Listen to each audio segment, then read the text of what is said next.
Hello, ഒരാൾ P എന്ന സ്ഥലത്ത് നിന്നും 6 കിലോമീറ്റർ നേർരേഖയിൽ ഡയറക്ഷൻ തന്നിട്ടില്ല, നേർരേഖയിൽ സഞ്ചരിക്കുന്നു എന്ന് പറഞ്ഞിട്ടുള്ളൂ.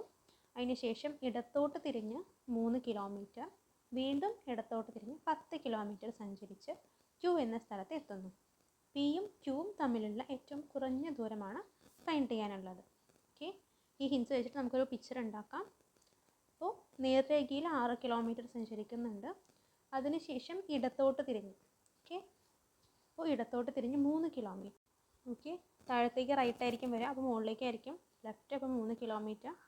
അതിനുശേഷം വീണ്ടും ഇടത്തോട്ട് തിരിഞ്ഞ് 10 കിലോമീറ്റർ. അത്യാവശ്യം ലെങ്ത്തിൽ വരയ്ക്കാം. നോക്കി, ഇപ്പോൾ പി എന്ന സ്റ്റാർട്ടിങ് പോയിൻറ്റും ക്യൂ എന്ന എൻഡിങ് പോയിൻ്റ് ഉണ്ട്. പിയും ക്യൂവും തമ്മിലുള്ള നമ്മൾ ജോയിൻ ചെയ്തെന്ന് പറഞ്ഞാൽ നമുക്ക് പിയും ക്യൂ എന്നുള്ള ഷോർട്ടസ്റ്റ് ഡിസ്റ്റൻസ് കിട്ടും. ഇത് നമ്മൾ ചെയ്യേണ്ടത് പി എന്നൊരു പെർപെൻഡിക്കുലർ മുകളിലോട്ട് വരയ്ക്കുകയാണ്. ഓക്കെ, ഇപ്പോൾ നമുക്കൊരു ട്രയാങ്കിൾ ഫോം ചെയ്തിട്ടുണ്ട്. ഇതൊന്നും നമുക്കിതിൻ്റെ സൈഡ്സ് മെഷർമെൻറ്റ് നമുക്ക് ഫൈൻഡ് ചെയ്യാൻ പറ്റും. ഓക്കെ, മുകളിൽ 10 കിലോമീറ്റേഴ്സാണ്. നമുക്കതിന് 6ഉം 4 ആയിട്ട് സ്പ്ലിറ്റ് ചെയ്യാൻ പറ്റും.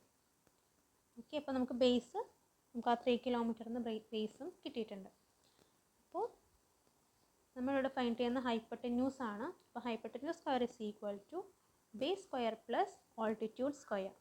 അപ്പോൾ hypotenuse is equal to root of base square plus altitude square.